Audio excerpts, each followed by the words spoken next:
Let us first have a look at how much part of your syllabus we have covered till now. I have already sent you a copy of the syllabus when we started this course in the very beginning. So we have completed the first unit. This whole thing we have completed first. The second one we have completed. Centroid, moment of inertia, lifting machines, everything has been completed. In the third unit, the first part was friction that we have completed, and we are going to take up the second part of the third unit today, that is belt and rope drives. Basically, there is not much to learn about ropes in this. As per the contents of the syllabus as given by RTU, we will be mostly learning about belt drives only. So it's a good practice to go through the syllabus of all your subjects once in a while so that you know what is being taught, because even unintentionally sometimes a small topic or two might be get left unnoticed even by teachers. So you should clearly compare whatever is going on in the class and have a look once in a while at your syllabus कि भाई सारे सारे topics cover हो रहे हैं कि नहीं हो रहे हैं. Some of the topics will be given as self study topics to you. Obviously, in my class I will give you some notes. Even if I give some topic as a self study topic to you, I will give notes so that you can study from there. You don't have to go elsewhere. And sometimes I will require you to investigate on your own, क्योंकि ये एक habit भी cultivate करना बहुत जरूरी है. जैसे आज की क्लास में मैं आपको एक छोटा सा इन्वेस्टिगेशन का टास्क दूंगा, ठीक है, regarding crowning of police. I will just give you a very brief introduction of crowning of police. I'll show you an interesting video, and then I will require you to go to a web page and make a small investigative study on your own, ताकि आप लोगों में एक छोटा सा एक research का interest भी जागे कि भाई किस तरह से रिसर्च की जाती है, इन्वेस्टिगेशन कैसे की जाती है. It's good to get in gear with the practices of investigating on your own at an early class like your third semester, so that in further classes when you come to your higher semesters like 7th and 8th semesters, you will be requiring to do such sort of thing on a regular basis. आपको बहुत ज़्यादा काम आएगा इसका, आपके seminar के लिए, आपके प्रोजेक्ट्स के लिए. You have to have a practice of going to the internet and searching for things. But anyway, having said that, let us go to belt drives. This part we are trying to cover. If you are not able to complete it today, we will continue it in the next class. So the first topic according to your syllabus is types of belts.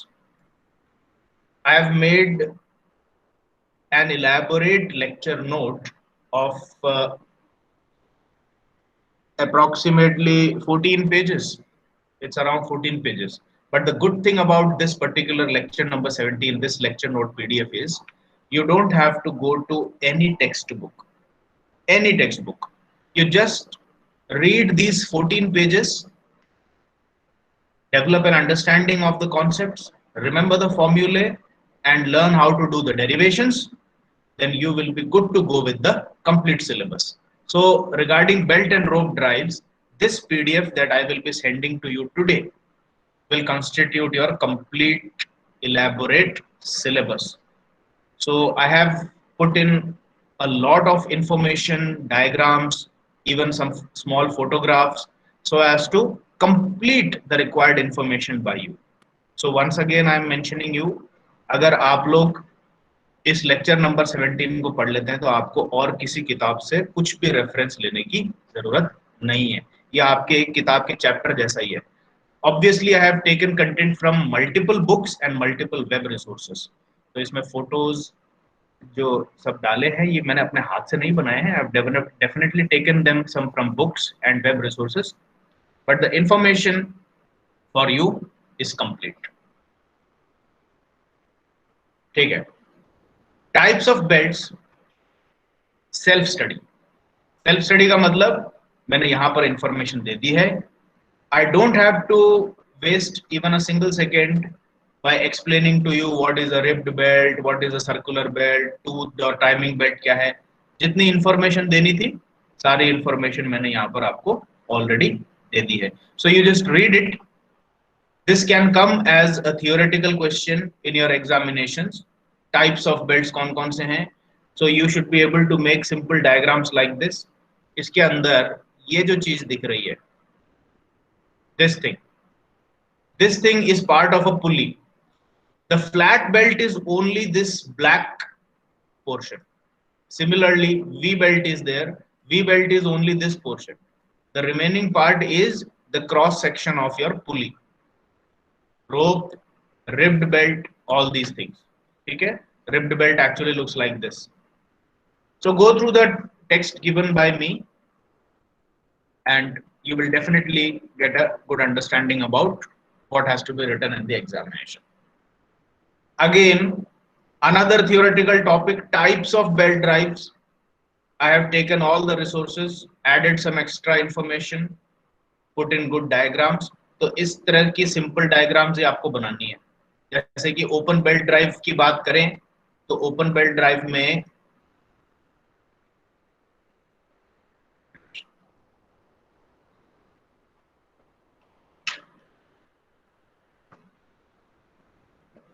सिर्फ ये figure बनाना है आपको. Draw a neat diagram like this.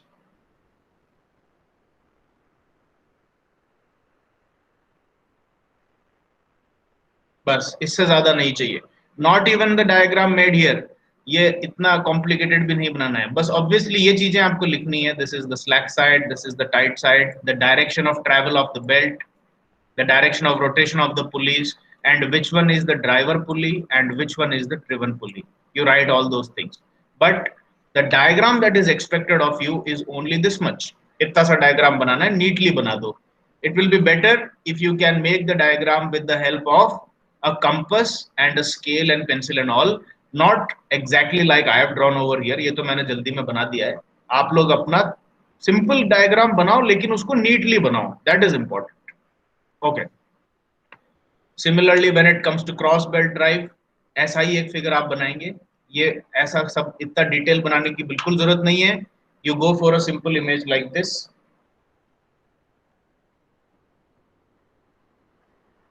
You cross it like this. Put in which is the driver pulley, which is the driven pulley. So if this is rotating like this, the belt will be going like this, coming back like this. And if the belt is going like this, the smaller pulley will be rotating like this. So इतनी सी information डालो. Driver कौन है, driven कौन है, belt का direction बताओ, cross belt drive बताओ. बस that's it. And then go for the rest of the description कि क्रॉस बेल्ट ड्राइव क्यों यूज करते हैं. ये सारी चीजें अपने briefly बता दो. So I leave all this for your self study. Moving on ahead. लेकिन ये ध्यान रखना, मैं सेल्फ स्टडी करके आपको ये छुड़वा रहा हूँ, लेक्चर में नहीं बता रहा, तो इसका मतलब ये नहीं है कि ये कम इंपॉर्टेंट है या एग्जाम में आने की इसकी गुंजाइश नहीं है. This can definitely be asked of you in your mid term examination as well as your final term examination, जो यूनिवर्सिटी का एग्जाम है. So please make a study on your own.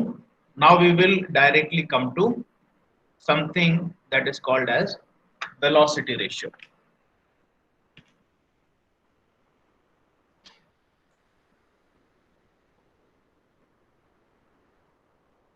Okay, 1 minute. There is some disturbance. किसी का microphone तो on नहीं है ना? Some disturbance coming. No, sir. Okay.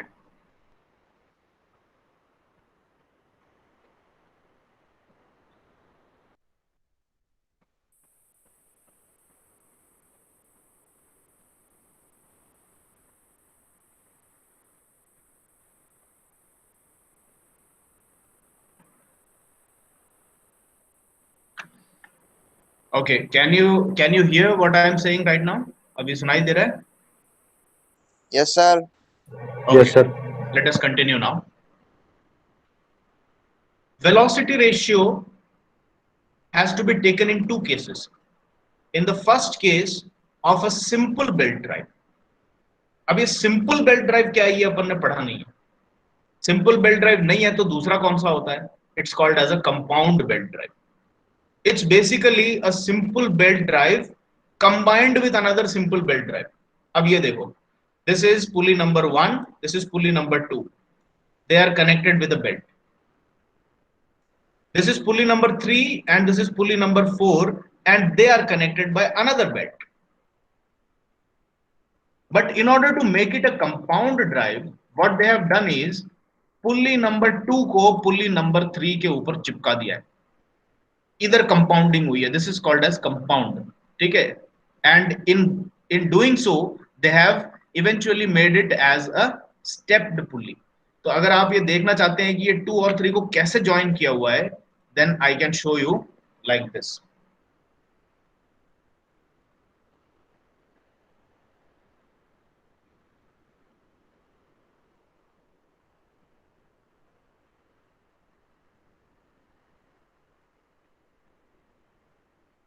सी, ये छोटा पुली बड़े पुली के सेंटर पे ले जा करके इन्होंने फिक्स कर दिया.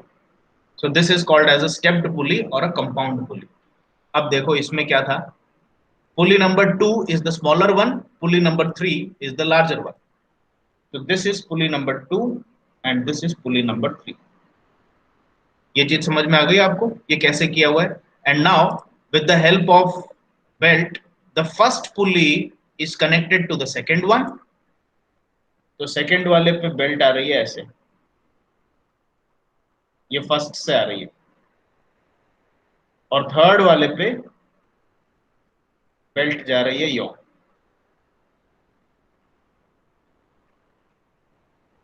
This is how compound pulleys are constructed.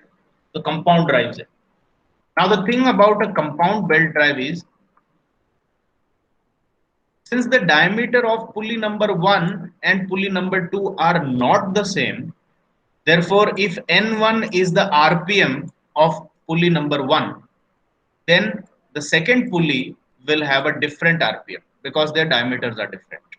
ये चीज आपको पता है. But since pulley number 2 and pulley number 3 are basically one and the same compound drive, यानी कि ये दोनों एक ही सॉलिड ब्लॉक से बनाए हुए हैं, ये देखो इस तरीके से. तो इसलिए जितनी आरपीएम पे 2 घूम रहा होगा, थर्ड वाला भी उसी आरपीएम पे ही घूम रहा होगा. So despite the diameters of the second pulley and the third pulley being different, since they are connected to each other rigidly, यानी कि इन दोनों के पास में रिलेटिव मोशन करने का कोई स्कोप ही नहीं है. तो 2 और 3 बिल्कुल चिपके हुए हैं. तो जिस स्पीड से 2 घूम रहा होगा उसी स्पीड से थर्ड भी घूमेगा. So you can choose to call the speed of the third pulley as n3, but then eventually you have to describe or declare that n2 is compulsorily equal to n3, भले ही इन दोनों के diameter अलग अलग हैं. And why does n2 become equal to n3? Once again, because they are simply rigidly connected.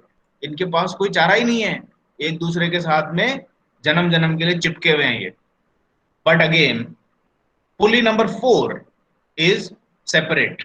So since the diameter of the third pulley and fourth pulley are different, this will have a different RPM n4.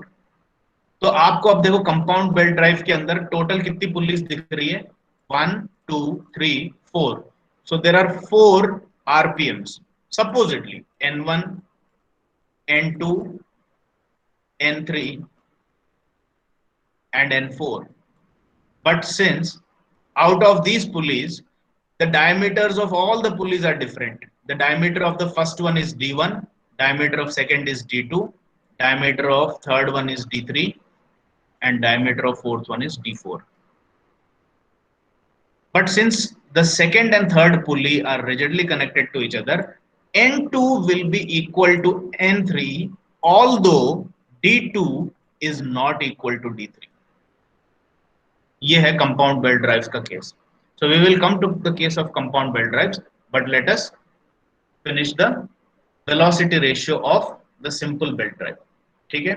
Now, as far as the definition of velocity ratio goes, velocity ratio simply says it is the ratio of the speed of the driven pulley, यानी कि velocity ratio को हमेशा driven upon driver से याद रखें. Driven pulley की speed in RPM divided by driver pulley की speed in RPM. So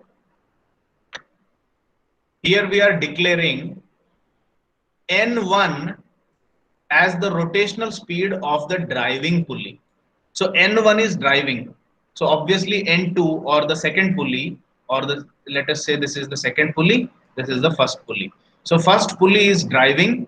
driving pulley का मतलब है उस पुल्ली के अंदर साथ में मोटर लगी होती है उसको चलाने वाली. ठीक है? And the second pulley is simply driven. ठीक है?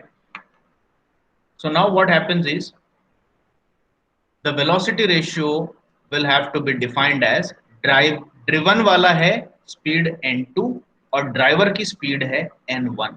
This is how you define it. ठीक है? Now there is another thing that we have to take into consideration. Sometimes the thickness of the belt is also given. ठीक है? Now let us see what happens if the thickness of the belt is given. If I simply tell you that there is a pulley, it has a diameter d, then the story ends there. But obviously when you put a belt around it, something that we have not considered till now is that belt is a material and it has a thickness of its own. So now what will you call the effective diameter of this belt drive? See, the pulley has a fixed diameter of small d, but the combination of the belt and the pulley has an effective diameter which should be measured from the center of the belt.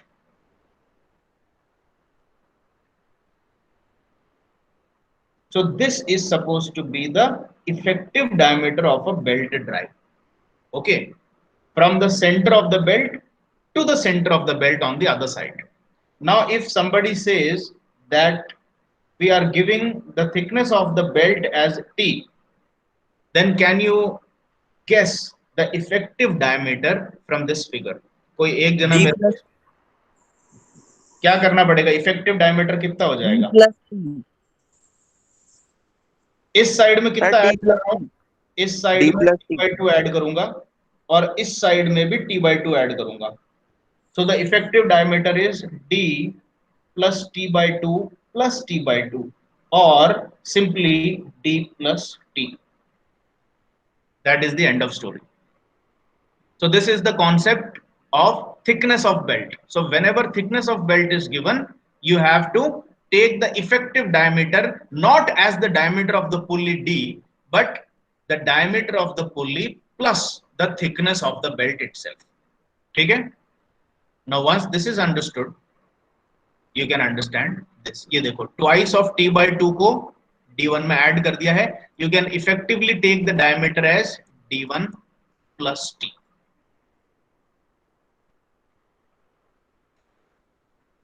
Now similarly, on the driven pulley side also, the effective diameter will be d2 plus t. That's it. Okay. Now let me explain how this expression came to be. ये कौन सा expression बना के रखा है और ये कैसे यहाँ पर आया? Let me explain.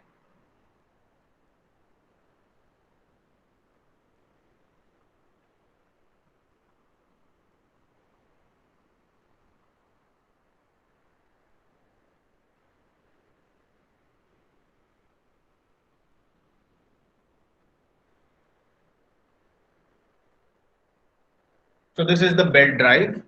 The thickness of the belt is also taken. This has a diameter d1, this has a diameter d2, and let us say this is rotating in this direction, and this is the driver, and this is the driven. So the velocity ratio will obviously be defined as n2 upon n1,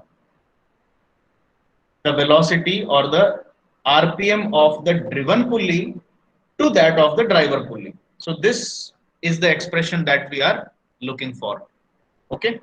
Now, in order to do that, what we do is we consider the peripheral velocity. If the driver pulley is rotating at n1 RPM, what is the peripheral velocity of the belt over the driver pulley? So I can say that it is pi d1 n1 by 60. This is the peripheral velocity of the belt which is passing over the driver pulley. And if I ask you, what is the peripheral velocity of the belt passing over the driven pulley? Now, some of you would be directly tempted in saying, since the diameter is different there, so the velocity is equal to pi d2 n2 by 60, because n2 is the rotational speed of the driven pulley, d2 is the diameter of the smaller or the driven pulley. So the peripheral velocity, as per the general formula of pi dn by 60, anywhere, you simply put d2 and n2 here. But the thing to be understood is that this v and this v are the same. Why are they same? आप जरा सोच के देखो, एक दो different size की pulleys के ऊपर से अगर बेल्ट जा रही है, तो क्या ऐसा हो सकता है क्या कि यहां पर तो बेल्ट की स्पीड अलग हो और यहां पर बेल्ट की स्पीड अलग हो? अगर इन दोनों स्पीड्स में फर्क आ गया, तो इसका मतलब है कि थोड़े समय के बाद में बेल्ट के अंदर रिलेटिव वेलोसिटी आ जाएगी और बेल्ट खींच करके टूट जाएगा. But that doesn't happen. So it means no matter what the diameters of the pulleys are, once they are connected and once they are rotating, the peripheral speed of the belt passing over them at any point, wherever you measure the velocity of the belt, चाहे बड़े pulley पे नापो, चाहे खाली जगह पे नापो, चाहे छोटे pulley के ऊपर कहीं पे भी नापो, the velocity or the peripheral speed v of the belt has to be constant everywhere.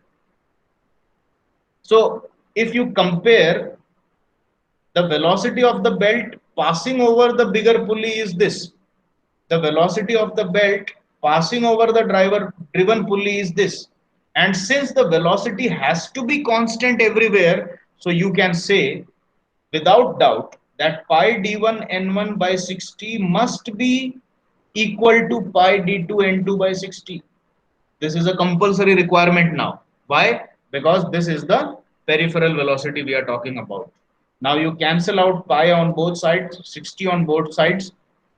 You end up with d1 n1 equal to d2 n2. And now from here, we get a very tangible result about the velocity ratio. N2 by N1 is the ratio that we were trying to figure out. So from this equation, N2 by N1 turns out to be D1 by D2. Now the only difference that you have to make, if thickness of belt is not considered in your problem, then this is the velocity ratio. But if T is considered, अगर आपके numerical problem में belt की thickness दे रखी है, तो velocity ratio ये नहीं होगा. फिर क्या होगा? If T is considered, then you simply make a small change to this equation. N2 by N1 must be put as D1 plus T upon D2 plus T. That's it. This is the concept of velocity ratio, and with a variation of whether the thickness of the belt is considered or not considered. ठीक है, ये velocity ratio of simple belt drive हो गई। Simple belt drive when there is no compounded pulleys involve. ठीक है, दो pulleys हैं अलग अलग साइज की, बस आपको ये देखना है ड्राइवर कौन सा है, ड्रिवन कौन सा है। बड़ा छोटे से कोई फर्क नहीं पड़ता, छोटा वाला ड्राइवर हो सकता है, छोटा वाला ड्रिवन भी हो सकता है। You have to see which is the driven pulley and which is the driver pulley from the problem. कभी भी ये इमेजिन मत कर लेना कि बड़ा पुली ही ड्राइव करता है, no. You can fix the motor on any of the pulleys and wherever you fix the motor, that pulley becomes the driving pulley and the other one becomes the driven pulley. But the important thing is velocity ratio is compulsorily defined as the speed of the driven to that of the driver, यानी driver नीचे बैठता है हमेशा, ये याद रखना है आपको। So after considering this, let us come to the case of compound belt drives. अब मेरे को क्या इंटरेस्ट है, मैं ये जानना चाहता हूं, if the first pulley is the driver, मैं मान रहा हूं, ठीक है, प्रॉब्लम में तो कुछ भी दे सकते हैं। अब कंपाउंड पुली का कॉन्सेप्ट आपको पता है, this is the driver, so all the rest of the pulleys become driven pulley. तो क्या चल रहा है अब इसमें, सीन कैसा चल रहा है? फर्स्ट वाला, लेट अस से it is rotating like this, तो ये फर्स्ट वाला सेकंड वाले को यहां रोटेट करेगा। अब चूंकि सेकंड वाला और थर्ड वाला आपस में चिपके हुए हैं, तो थर्ड वाला भी यहां रोटेट करेगा। थर्ड वाला बेल्ट से फोर्थ से कनेक्टेड है ओपन बेल्ट ड्राइव के थ्रू, तो फोर्थ वाला भी यहां रोटेट करेगा। Now what I am interested to know is all these pulleys have different diameters. So if I start rotating the driver pulley at n1 rpm, what will be n4? तो compound belt drive में मेरे को इन दोनों की RPM से कोई लेना देना ही नहीं है। मैं पावर यहां पर दे रहा हूं और मुझे पावर यहां से एक्सट्रैक्ट करनी है। I have to get power output at pulley number 4। That is the purpose of connecting a compound pulley drive. और कंपाउंड पुली ड्राइव अपन जनरली इसलिए भी लगाते हैं क्योंकि 1 और 4 के बीच में बहुत ज्यादा डिस्टेंस है, तो उसको एक सिंगल पुली से कनेक्ट करने से इफेक्टिवनेस कम हो जाती है अपनी। तो आप क्या करते हो, उस इफेक्टिवनेस को बढ़ाने के लिए, to keep the size of your belt smaller, what you do is you use a compound belt drive, and also to obtain some desired velocity effects that we will discuss later. ठीक है, तो फिलहाल अपन को ये जानना है कि अगर मैं n1 स्पीड से ड्राइवर को रोटेट कराऊं तो n4 कितनी प्राप्त होगी। So in the case of compound belt drive, the velocity ratio is defined as n4 by n1. So the ultimate driver is n1 and the ultimately driven pulley is 4. Although you can argue कि 2 भी तो driven हो रही है, 3 भी तो driven हो रही है, और 3 से फिर बाद में 4 ड्रिवन हो रही है, लेकिन इवेंचुअली आपका उद्देश्य तो 4 को ड्राइव कराना है। So the eventual driven pulley is 4, not 2 and 3. They are only intermediate pulleys. Okay. So the question is, what is n4 by n1? ठीक है, तो अब इस केस में अपन क्या कह सकते हैं, कैन आई से, आप देखते जाओ और क्लेम करते जाना, सॉरी, n2 बाय n1, ये दोनों एक बेल्ट से कनेक्टेड हैं, n2 और n1। So can I say that n2 by n1 is equal to d1 by d2। ये चीज अपन ने अभी अभी डिराइव कर ली है। Obviously when the thickness of the belt is not considered, अभी मैं थिकनेस को कंसिडर नहीं कर रहा हूं, क्या मैं n2 by n1 को एक सिंपल बेल्ट ड्राइव मानते हुए d1 by d2 लिख सकता हूं कि नहीं लिख सकता हूं, ये बता दो। Yes, sir.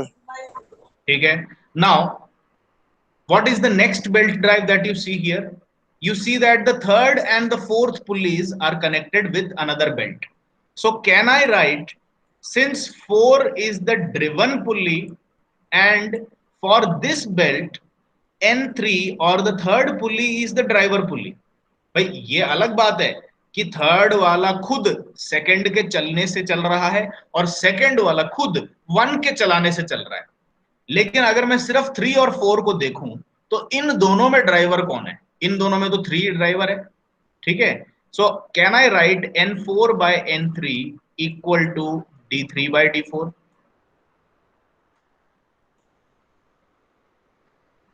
एक अलग वेलोसिटी रेशियो डिराइव कर ली इन दोनों के लिए।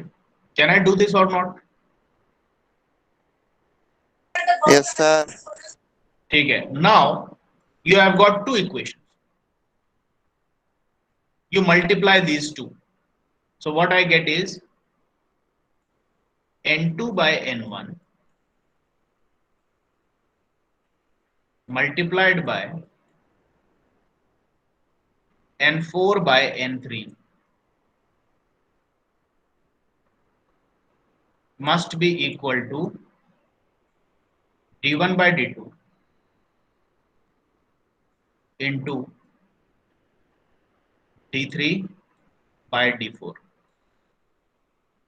But since pulley number 2 and pulley number 3 are rigidly connected to each other, so we definitely know that n2 and n3 are equal to each other. So you can cancel them out.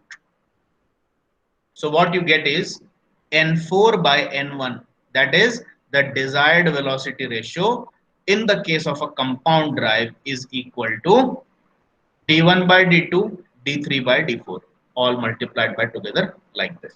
So this is what you get here, ठीक है। n2 और n3 cancel कर देंगे तो आपको जो ultimate velocity ratio चाहिए थी, that is n4/n1 is obtained like this, ठीक है। अब इसको देखो, इसको पढ़ के देखो कैसे है, d1 d2 d3 d4। Now all that these people are saying is कि अगर यहां पर तो अपन ने 4 पुलीज यूज करी, अब अगर मैं इसी कॉन्सेप्ट को और एक्सटेंड करता चलूं तो suppose I have need to connect more pulleys in a compound belt drive. For example, let us say like this, एक पुली यहां पर लगा दी और लो साहब एक और बना दिया अपन ने,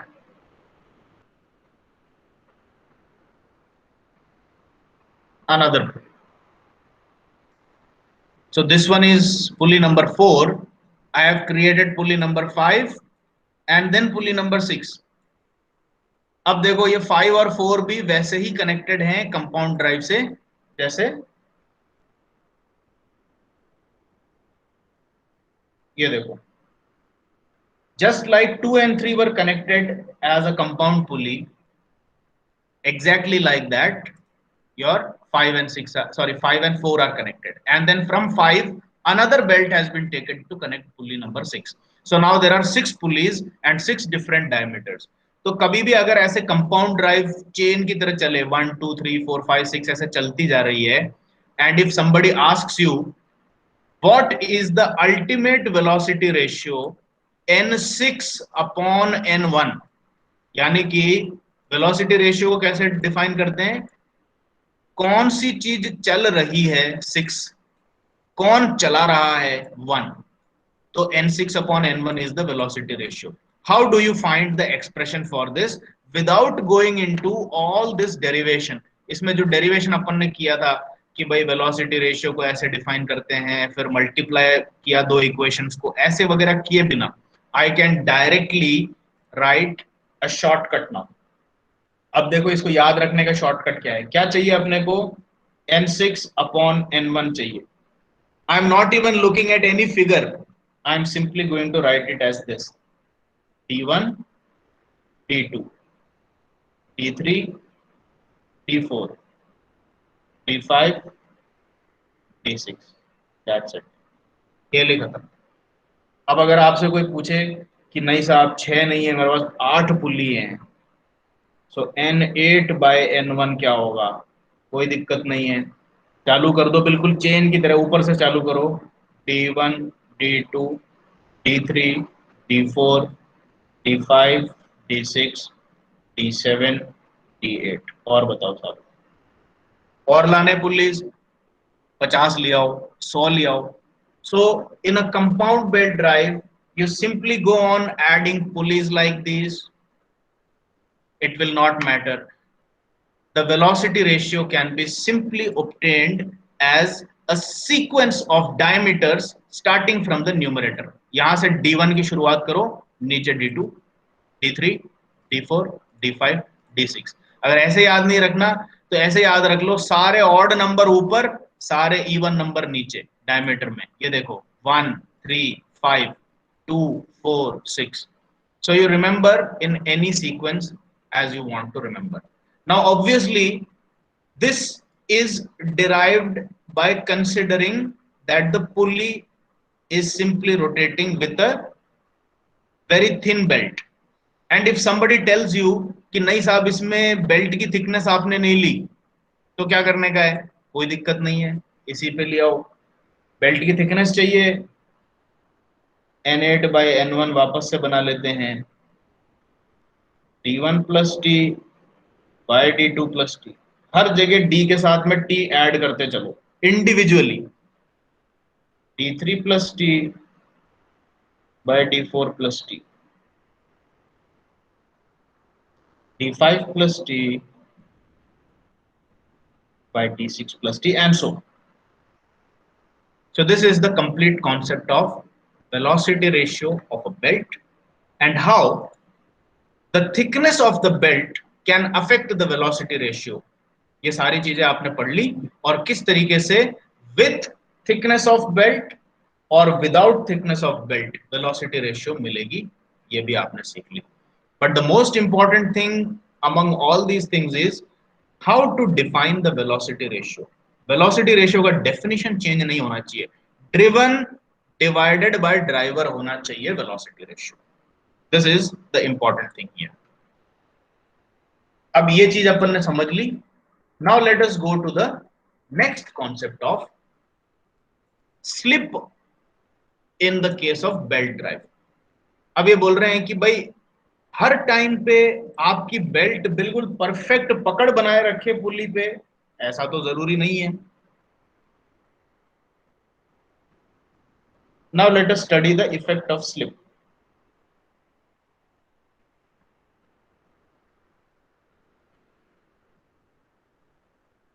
बेल्ट कनेक्ट की,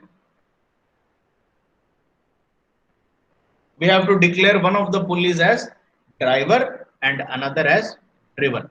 So let me say that the first pulley is rotating with a speed of n1. The second one is rotating with a speed of n2. This is the driver and this is the driven. Now please understand the concept of slip. ये ध्यान से पढ़ना, किताबों में तो बस ये छोटा सा डेरिवेशन दे रखा है, ये ऐसे दे रखा है, इसको आप देख लेते हो, समझ में आया तो आया, नहीं आया तो रट लिया. But I will try to explain the concept very lucidly to you. Slip का मतलब है बेल्ट पुली के साथ में परफेक्ट फ्रिक्शनल कांटेक्ट में नहीं है and it is actually slipping slightly over the pulley. तो स्लिप होने का मतलब ये नहीं है कि पूरी तरह से फिसल रही है. There is called something called as a percentage slip. Percentage slip का मतलब ये होता है कि आपको ये कहा गया कि भाई आपकी पुली और बेल्ट के बीच में 2% स्लिप हो रहा है. इसका मतलब क्या है? What is the meaning of saying that there is a 2% slip between the pulley and the belt? इसका मतलब यह है कि अगर मेरी पुली, लेट अस से ड्राइवर पुली के ऊपर से बेल्ट फिसल रही है और ड्राइवर पुली की जो पेरिफेरल वेलोसिटी है, ड्राइवर पुली की पेरिफेरल वेलोसिटी मतलब अगर मैं पुली को खाली चलाऊं विदाउट अ बेल्ट, तो इससे मोटर कनेक्टेड है, तो मैं पुली हटा दूं तो भी ड्राइवर पुली घूमती रहेगी. क्यों घूमेगी? क्योंकि बेल्ट तो ड्रिवन पे पावर पहुंचाने के लिए चढ़ाई गई थी. ड्राइवर को बेल्ट की जरूरत ही नहीं है, ड्राइवर तो मोटर से चल रहा है. अब let us say that the radius of the driver pulley is capital R. and since n is the rotational speed, what will be omega? It will be 2 pi n by 60. ये पता है क्या आपको? ओमेगा क्या चीज है? Angular velocity, ठीक है? Angular velocity measured in radiance पर सेकेंड। ये चीज पता है कि नहीं पता है आपको? एंगुलर वेलोसिटी क्या होती है? डू यू नो दिस और नॉट? Yes sir. नहीं पता? somebody प्लीज कंफर्म, कोई जरा बताओ मेरे को कि ओमेगा क्या है, ये आपको पता है या नहीं पता है? क्लियर कर दो। सर पता है। पता है ना? पता है सर। और ये भी पता है कि अगर n is the speed of rotation in rpm, then the radian per second angular velocity of rotation can be obtained as 2 pi n by 60। ये भी पता है या ये मैं बताऊं कैसे आया?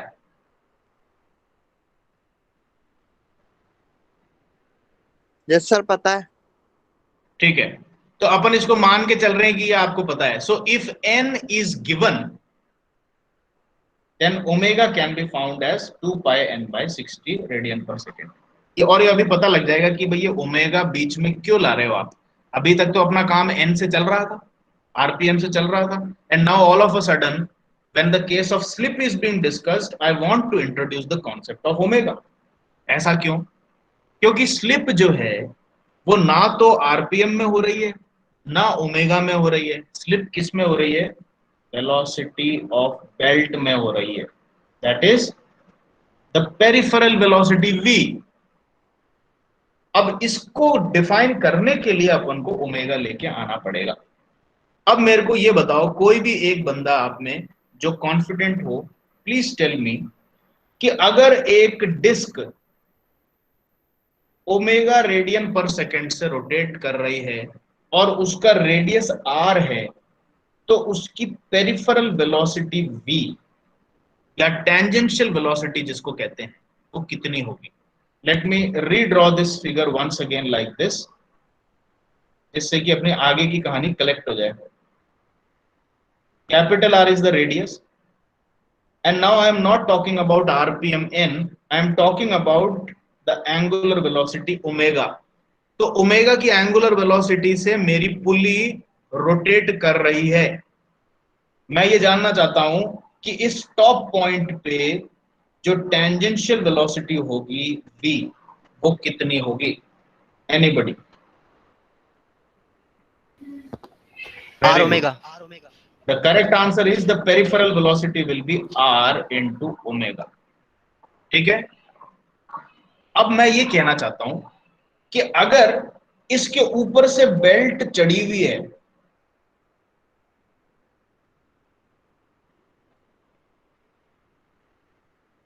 और अगर बेल्ट और पुली के बीच में कोई भी स्लिप नहीं है, if there is no slip between the belt and the pulley, then I can say कि ये बेल्ट की जो पेरिफेरल वेलोसिटी है, यानी कि ये बेल्ट इस पुली के ऊपर से कितनी स्पीड से चल रही है, वो भी v is equal to R omega speed से ही चल रही होगी।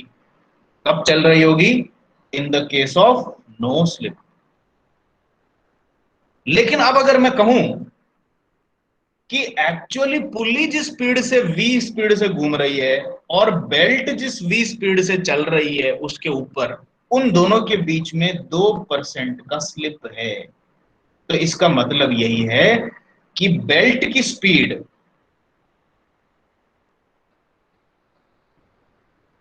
इज लेसर देन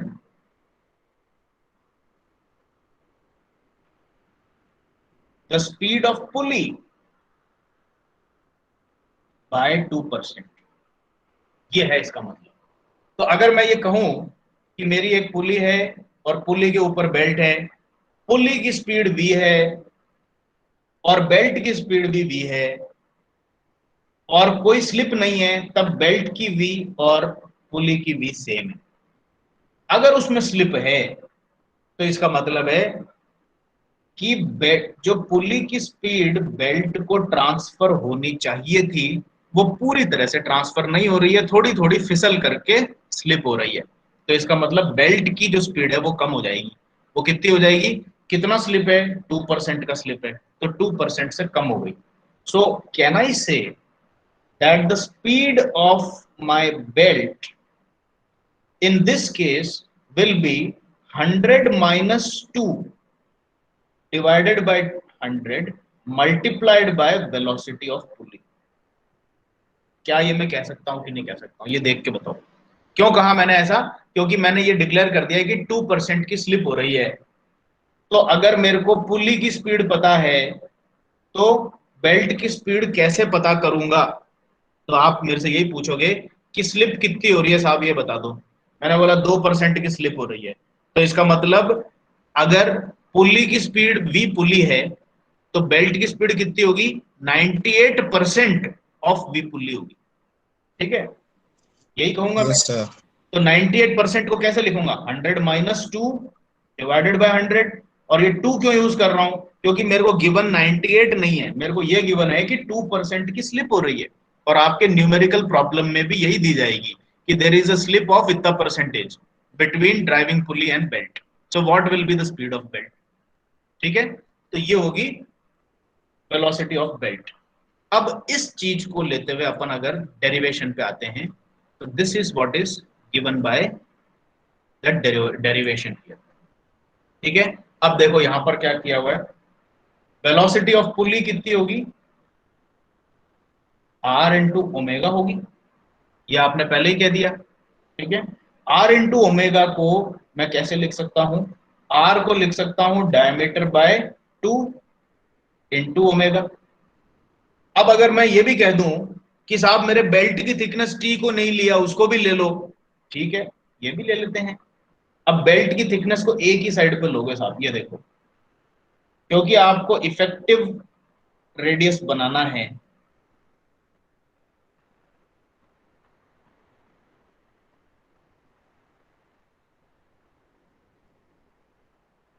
तो सेंटर से अगर मैं यहां तक नापूं तो ये मेरी इफेक्टिव रेडियस हो जाएगी।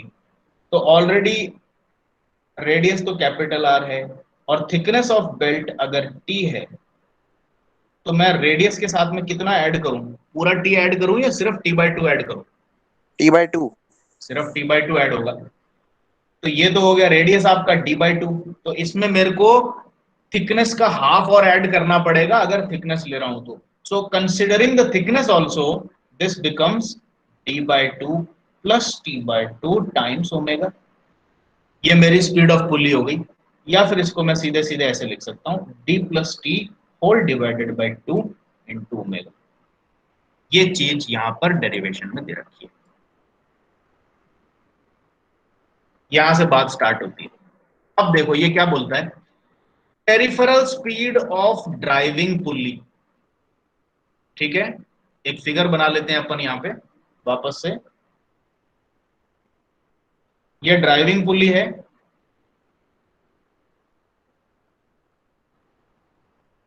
और ये ड्रिवन पुली। तो पेरिफेरल स्पीड ऑफ ड्राइविंग पुली कितनी हो गई बिना बेल्ट लगाए? इतनी हो गई। अब ये बोल रहा है देयर इज S1 स्लिप। ठीक है, S1 is the percentage slip between the driving pulley and the belt। तो यहां पर S1 स्लिप हो रहा है और यहां पर S2 स्लिप हो रहा है, परसेंटेज। ठीक है, so the speed of belt on driving pulley कितनी हो गई? ड्राइविंग पुल्ली की स्पीड इतनी, speed of belt on driving pulley कितनी होगी? Speed of pulley multiplied by 100 minus S1 upon 100। जैसा मैंने पहले बताया था, यहां पर S1 की जगह पे 2% लिया था अपन ने पहले। ये 5% हो सकता है, 3% हो सकता है, 1% हो सकता है, कुछ भी हो। तो ये चीज समझ में आ गई क्या आप लोगों को? ये एक्सप्रेशन कैसे आया? Yes sir. ठीक है, तो ड्राइविंग पुली की पेरिफेरल स्पीड ये है। तो ड्राइविंग पुली पर स्पीड ऑफ बेल्ट कितनी होगी अगर S1 स्लिप हो रहा है? तो आपकी ड्राइविंग पुली की जो स्पीड है ये, उसको मल्टीप्लाई करोगे 100 माइनस S1 अपॉन 100 से। तो अब आपको स्पीड ऑफ बेल्ट मिल गई, ठीक है। स्पीड ऑफ बेल्ट जो है एक बार जो मिल गई, वो स्पीड ऑफ बेल्ट आपकी ड्रिवन पुल्ली के ऊपर से चल रही है। अब ये जो बेल्ट की स्पीड है, वो बेल्ट की स्पीड अब इस पुल्ली को चलाने की कोशिश कर रही है। देखो कैसे मोशन कैसे ट्रांसफर हो रहा है, ड्राइवर पुल्ली से बेल्ट पे मोशन ट्रांसफर हुआ और बेल्ट से ड्रिवन पुल्ली पे मोशन ट्रांसफर हुआ, ठीक है। तो अब बेल्ट की स्पीड कितनी थी, बेल्ट की स्पीड ये थी, this is the speed of belt. अब अगर मैं ये कहूं कि भाई बेल्ट और ड्रिवन पुल्ली के बीच में अब S2 का स्लिप और है परसेंटेज का, तो मैं क्या करूंगा, बेल्ट की जो स्पीड है उसमें से S2 परसेंटेज माइनस कर लूंगा और जो बच रहा है वो ड्रिवन पुल्ली को दे दूंगा। यही काम किया इन्होंने, कहा कि भाई ω1 इंटू ये जो पूरा पैराफ्लेन ने लिया था, ये तो ऑलरेडी बेल्ट की स्पीड आ गई। अब बेल्ट की स्पीड को अगर मैं 100 माइनस S2 अपॉन 100 से मल्टीप्लाई और कर दूं तो ड्रिवन पुल्ली की स्पीड आ जाएगी। ये कॉन्सेप्ट यूज किया, ये समझ में आ गया आपको, क्लियर हुआ कि नहीं हुआ बता दो। सर एक बार फिर से बता दो। ये देखो, पहले ड्राइवर की स्पीड ली, ठीक है, ड्राइवर की स्पीड को मैं ऐसे लिख देता हूं सिंपल, स्पीड ऑफ ड्राइवर। इस स्पीड को अगर मैं 100 माइनस S1 अपॉन 100 से मल्टीप्लाई करूं तो मेरे को मिल जाएगा कि ड्राइवर और बेल्ट के बीच में स्लिप होने के बाद बेल्ट की स्पीड कितनी है। तो ये जो चीज है ये स्पीड ऑफ बेल्ट हो गई। अब मैं ये जानना चाहता हूं कि स्पीड ऑफ बेल्ट जब ड्रिवन पुल्ली पे ट्रांसफर होगी तो ड्रिवन की स्पीड कितनी होगी। तो क्या करने का है, अब ये पूछा गया कि भाई इधर कितना स्लिप हो रहा है, तो बोला कि S2 स्लिप हो रहा है साहब। तो बोला बेल्ट की कितनी स्पीड है, ये पूरी बेल्ट की स्पीड है। तो इसको मैं पूरे को अगर 100 माइनस S2 बाय 100 से मल्टीप्लाई कर लूं तो क्या मिला मुझे, ये चीज तो बेल्ट की स्पीड थी, बेल्ट की स्पीड में से S2 परसेंटेज निकाला तो वो स्पीड मिल गई जितनी स्पीड आपकी ड्रिवन पुल्ली पे ट्रांसफर हो रही है। अब क्लियर हो गया, क्योंकि इसका जो कॉन्सेप्ट है वो इस तरीके से है, ड्राइवर से बेल्ट पे स्पीड गई, बेल्ट से ड्रिवन पे स्पीड गई, और जब भी स्पीड ट्रांसफर हो रही है तो आपकी परसेंटेज स्लिप उसमें से डिडक्ट करनी है। तो जब इधर एक ट्रांसफर हुआ तो ये डिडक्शन हो गया, अब ये बचा आपके पास। अब ये जो बचा है जब ये फिर यहां पे ट्रांसफर होगा तो उसमें फिर रिडक्शन होगा। अगर दोनों जगह स्लिप सेम है तब यहां पर भी S1 यहां पर भी S1 आ जाएगा, लेकिन दोनों जगह पे अगर स्लिप डिफरेंट है तो यहां पे S1 और यहां S2 आ जाएगा। अब क्लियर हो गया, यस सर। ठीक है। तो eventually this is what they are trying to say. अब उसके बाद इन्होंने क्या कहा, इन्होंने कहा this whole expression is the peripheral speed और v, ये v है आपका, ऑफ ड्रिवन पुली, यानी कि दोनों जगह पे स्लिप होने के बाद कितनी पेरिफेरल स्पीड से आपकी सेकंड या ड्रिवन पुली चल पड़ेगी, वो ये एक्सप्रेशन है, ठीक है। Now you come to a third observer जिसको इस पूरी कहानी के बारे में कुछ नहीं पता। आप उससे पूछ रहे हो भाई तेरे को ये ड्रिवन पुली चलती हुई दिख रही है क्या, तो उसने बोला हाँ दिख रही है। उसको कुछ नहीं पता क्या स्लिप हो रहा है, कौन ड्राइवर है कौन ड्रिवन है। उससे ये पूछा गया सिर्फ ये बताओ कि ये ड्रिवन पुली चलती हुई दिख रही है कि नहीं दिख रही है। बोला हाँ दिख रही है, चल रही है। तो बोला कि इसका आरपीएम लेके आओ, तो बोला कि इसका आरपीएम N2, ठीक है। अगर N2 आरपीएम है तो इसकी ओमेगा कितनी हो गई,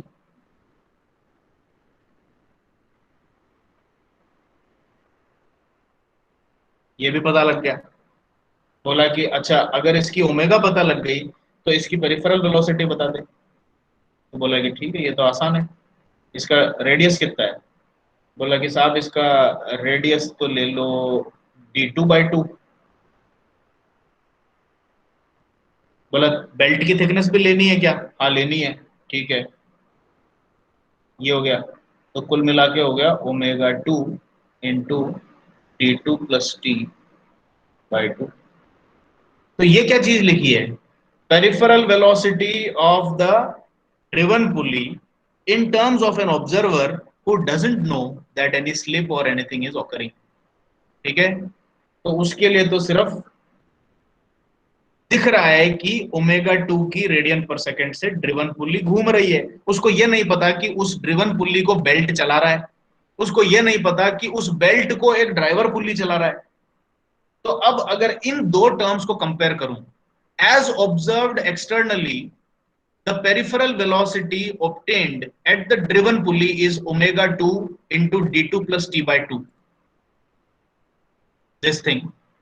And as obtained analytically by calculation, that the peripheral speed of the driven pulley theoretically should be equal to this.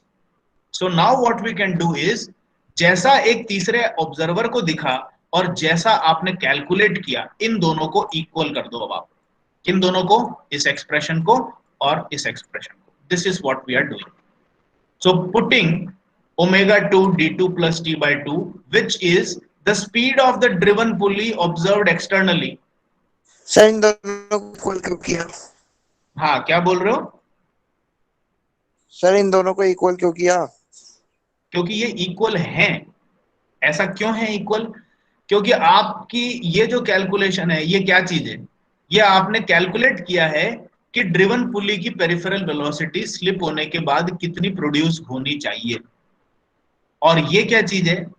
ये है कि भाई आपको अगर कुछ नहीं पता, आप ड्रिवन पुली को बस देख रहे हो, तो वो इस स्पीड से घूम रही है। ठीक है, तो आपका कहना तो यही है ना कि भाई फर्स्ट पुली से बेल्ट चली, बेल्ट से ड्रिवन पुली चली, तो ड्रिवन पुली की स्पीड ये होनी चाहिए। और एक ऑब्जर्वर जिसको ये कुछ नहीं पता, वो सिर्फ देख करके बता रहा है कि ड्रिवन पुली कितनी स्पीड से चल रही है, इतनी स्पीड से चल रही है।